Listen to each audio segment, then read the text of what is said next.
Hola, ¿qué tal? Mi nombre es Mariano Salas y hoy vamos a hablar sobre el Plan C, lo que nadie te ha contado hasta ahora.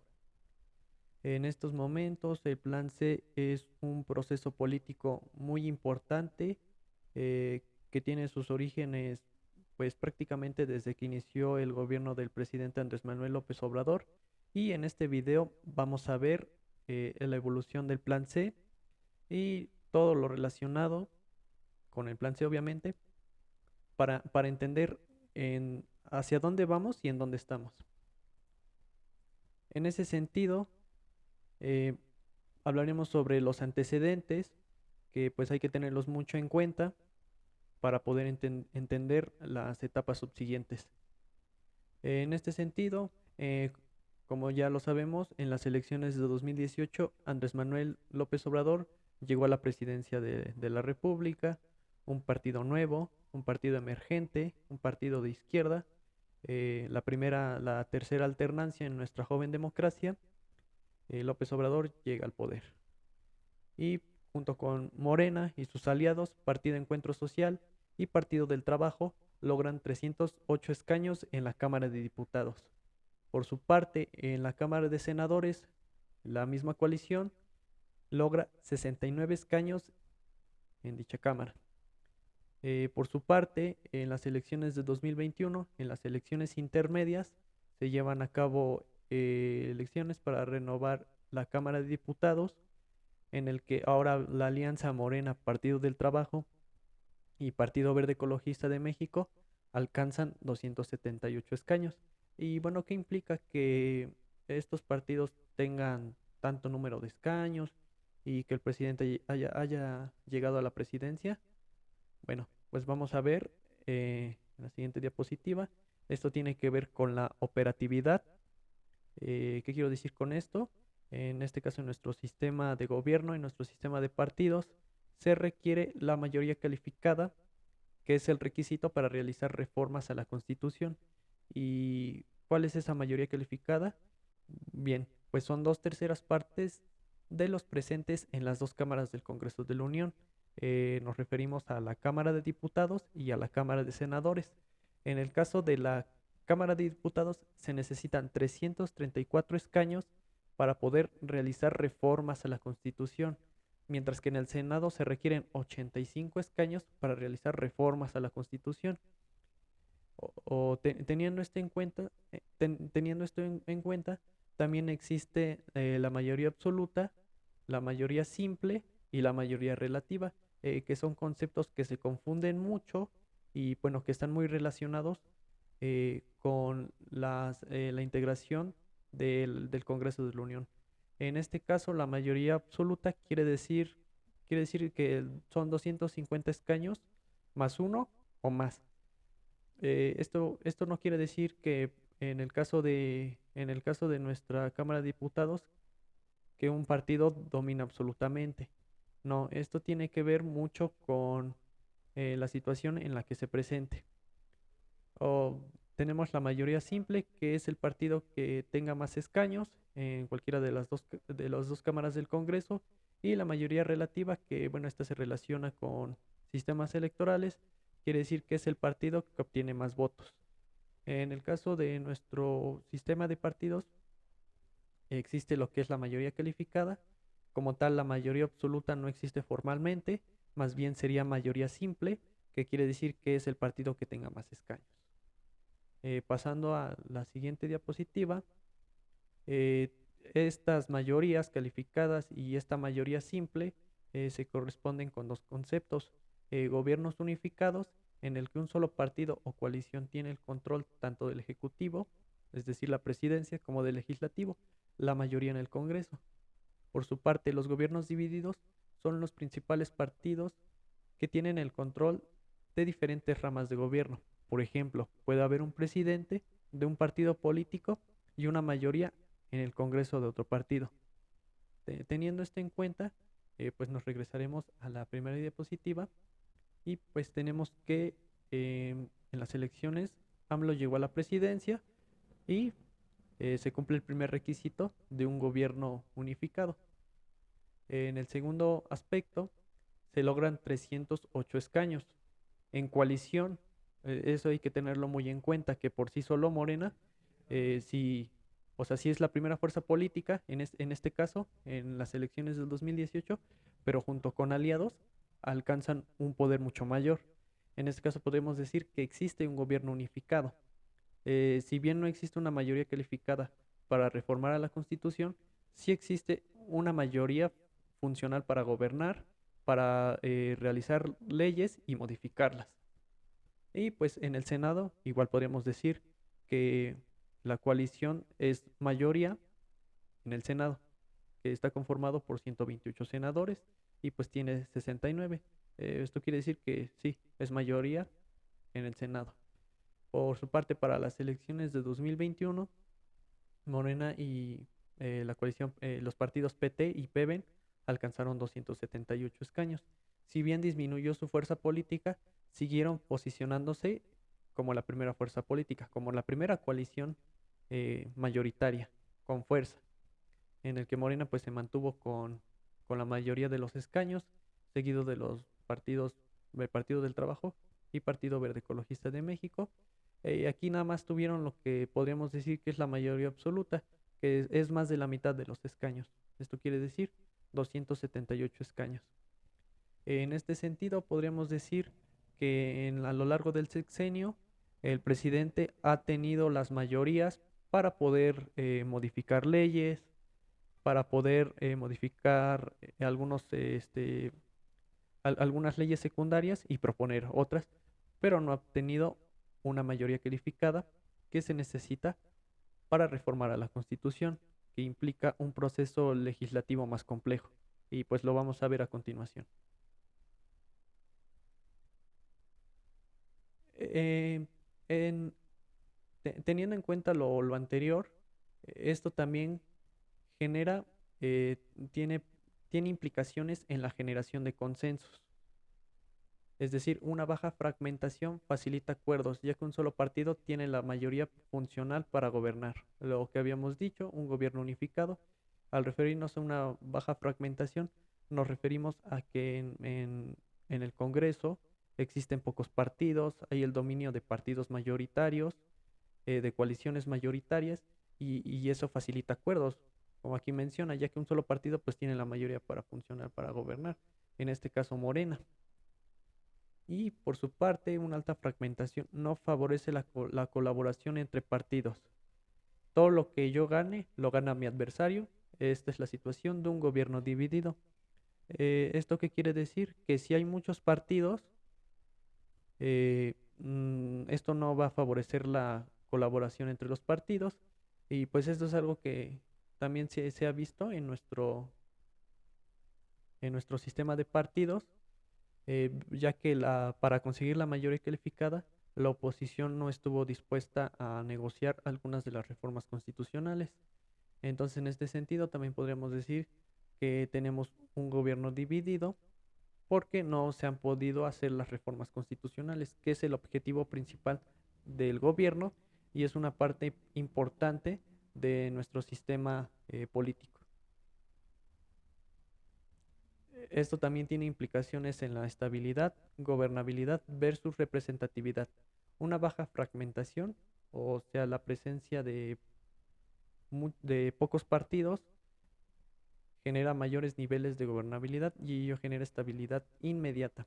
La situación de un gobierno unificado, ya que se favorece el manejo del gobierno y la toma de decisiones. Por su parte, una alta fragmentación genera mayores niveles de representatividad y ello genera estabilidad a largo plazo. Esto quiere decir que una situación en la que va a haber muchos partidos y va a haber más representación, que obviamente se va a ver reflejada a través de los partidos, y pues esto va a generar estabilidad a largo plazo, porque los partidos en algún momento se van a tener que ver vistos en la necesidad de negociar. Estas son las posibles situaciones que puede desembocar en un gobierno unificado y un gobierno dividido, en la generación de consensos y en la estabilidad del sistema político, es decir, gobernabilidad versus representatividad. Ahora bien, otro aspecto que es muy importante abordar es si el presidente Andrés Manuel López Obrador ha presentado reformas constitucionales, ha modificado artículos en la Constitución. Eh, sí, sí ha presentado y bueno, aquí. En lo que va de ese sexenio, el Ejecutivo ha presentado 24 decretos de reforma constitucional en el que han sido reformados 63 artículos al 22 de marzo de 2024. Como hemos mencionado anteriormente y hacemos énfasis que a lo largo del sexenio, el presidente López Obrador y Morena no han tenido la mayoría calificada para realizar reformas a la Constitución. Por lo tanto, el presidente se ha visto en la necesidad de hacer decretos de reforma constitucional. Esta es otra figura, podemos decirlo, jurídica, eh, que está contemplada en la que el presidente puede hacer decretos de reformas a artículos constitucionales sin el consenso del Poder Legislativo. En este sentido, podemos decir que el presidente sí ha hecho modificaciones a algunos artículos, pero pues estos no han tenido el alcance que él ha querido que se tengan. Ahora bien, ¿cómo es que surge el Plan A? Empecemos. En abril del 2022, el presidente López Obrador presenta una iniciativa de reforma constitucional en materia electoral. Esta consistía en hacer cambios en la estructura de la autoridad electoral, en la integración del Congreso y el sistema electoral en general. ¿Qué pasó? Pues bien, en diciembre de 2022 fue desechada por el Pleno de la Cámara de Diputados con 269 votos a favor, una abstención y 225 en contra. ¿Esto qué quiere decir? Pues que nos encontramos en una situación en donde la oposición no quiso cooperar, no quiso negociar y pues rechazó la reforma del presidente Andrés Manuel López Obrador. En este sentido, podríamos decir que es una situación de un gobierno dividido. Ok, continuamos ahora con el plan B.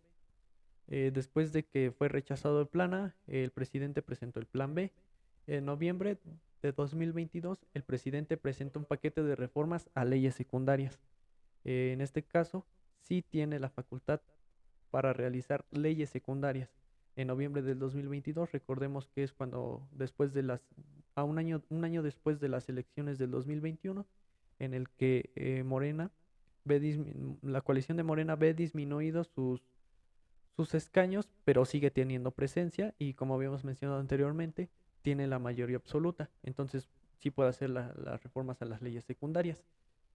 Estas consistían en hacer reducciones a los gastos operativos del INE, en la que se pretendían hacer cambios a 6 leyes secundarias.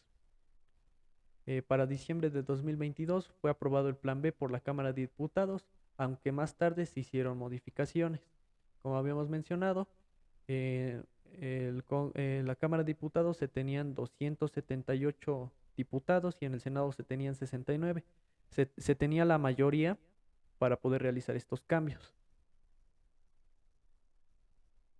Y bueno, aquí tenemos el plan B en febrero de 2023 fue aprobado por el Senado por 72 votos a favor y 50 en contra. Y bueno, la primera parte de la reforma se promulgó en el Diario Oficial de la Federación en diciembre de 2022 como parte del proceso legislativo.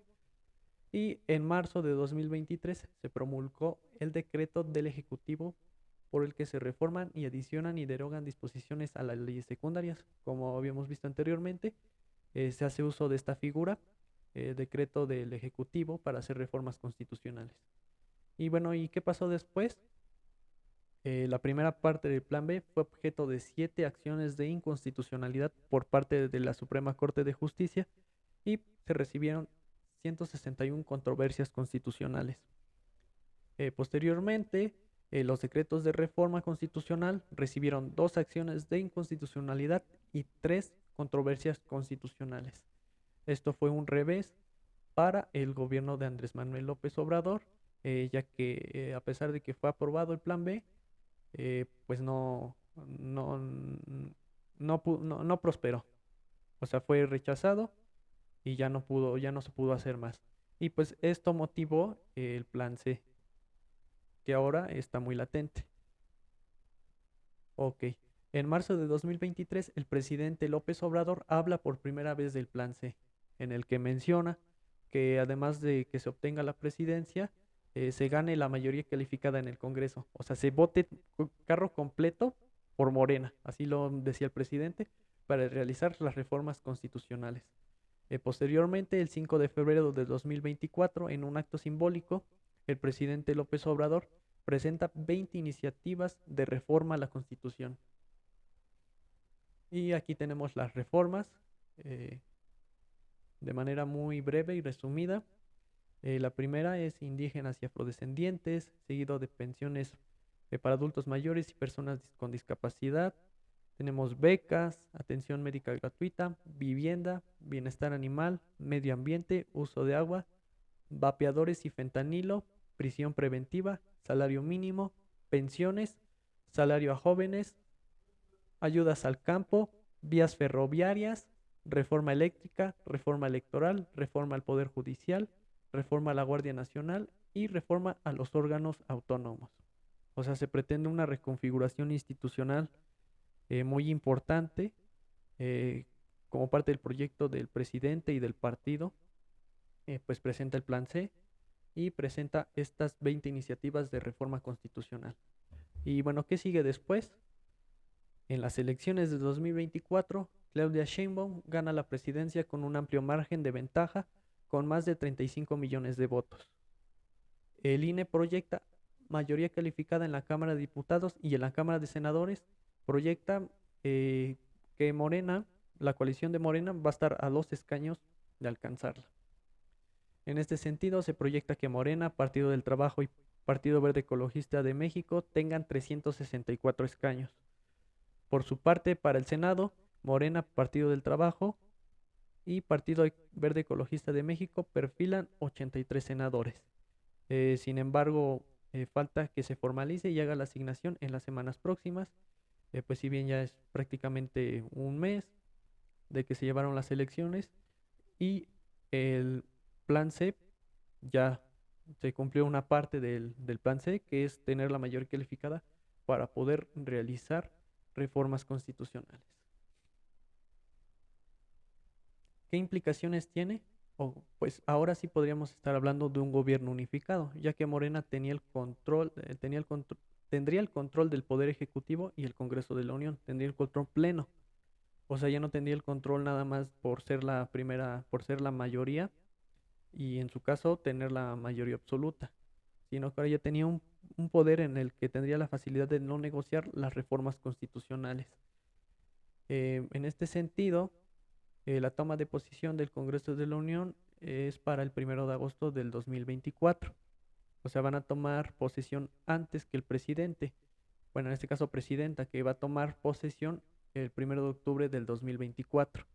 Estas son las implicaciones de un proceso que se está gestando ahora sobre el Plan C.